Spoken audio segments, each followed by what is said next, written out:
पाहिजे की तो कशा प्रकारे करेल, बरोबर आहे की नाही.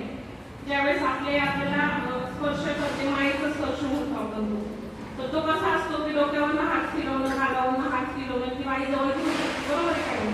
तर तो मायेचा स्पर्श. पण या व्यतिरिक्त जर आपल्याला शेजारचे काका किंवा तुम्ही ज्या रिक्षातून जाता त्या रिक्षावाले व्हॅनचे काका असतील किंवा तुमच्या एखाद्या सोसायटीतला मुलगा असेल, तो जर अशा प्रकारे स्पर्श करत असेल, तुम्हाला टच करत असेल, तर त्यावेळेस काय केलं पाहिजे, काय केलं पाहिजे सांगू शकेल काय कोण.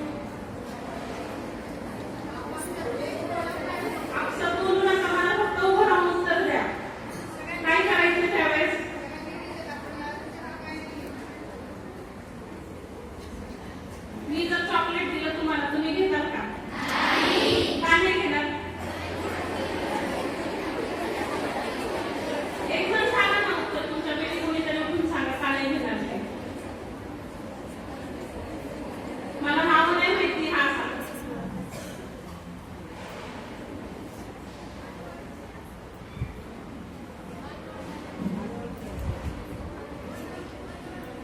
अनोळखी व्यक्ती, बरोबर आहे. तिने सांगितल्याप्रमाणे जी व्यक्ती अनोळखी आहे त्या व्यक्तीचा आपल्याला स्पर्श झाला तरी तो आपल्या लक्षात आला पाहिजे. आणि ज्यावेळेस असे स्पर्श आपल्याला होत असतील तर त्यावेळेस आपण काय केलं पाहिजे, डिरेक्टली त्या जागेवरती आरडाओरडा केला पाहिजे की मला स्पर्श करायचं नाही. आणि ही गोष्ट आपल्या आईशी किंवा शिक्षक तुमचे मॅडम असतील त्यांच्याशी तुम्ही शेअर केली पाहिजे, बरोबर आहे ना.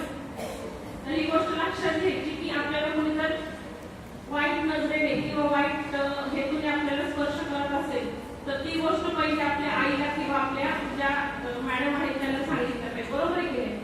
दुसरी गोष्ट, चॉकलेट जर कोणी देत असेल तर तुम्ही सगळ्यांनी नाही बोलले, मग गिफ्ट वगैरे घेता की नाही तुम्ही? नाही घेत गिफ्ट. मला तर बाकीच्या शाळेमध्ये गेले होते पण त्या मुलींकडे खूप सारे गिफ्ट सापडले. तुम्ही कोणीच गिफ्ट घेत नाही, ग्रीटिंग्स किंवा चॉकलेट्स, कॅडबरी, अजून इतर काय काय. चांगली गोष्ट आहे तुम्ही गिफ्ट घेत नाही, तर कुणाकडनंही कुठल्याही प्रकारचं गिफ्ट वगैरे घ्यायचं नाही आपण. त्या दोन गोष्टी प्रामुख्याने लक्षात ठेवा. तिसरी गोष्ट, ज्यावेळेस आपण रस्त्यातनं जात असतो, शांततेत लक्ष द्या सगळ्यांनी. रस्त्यातनं जात असताना आपल्याला समोर खड्डा दिसतोय तर त्या खड्ड्यातनं आपण जातो की साईडने जातो? बरोबर आहे ना. मग आपण साईडने जातो पण आपल्या आयुष्यामध्ये चालताना आपल्याला अनेक खड्डे येतात. त्यावेळेस आपण तो खड्डा का चुकवत नाही? समोर सांगतात आपल्याला, शिक्षक सांगतात, आई वडील सांगतात की समोर अशा प्रकारे वागणूक करू नका किंवा वागू नका, तरी पण आपण त्या खड्ड्यातून जायचा प्रयत्न करतोच की नाही. काय होतं,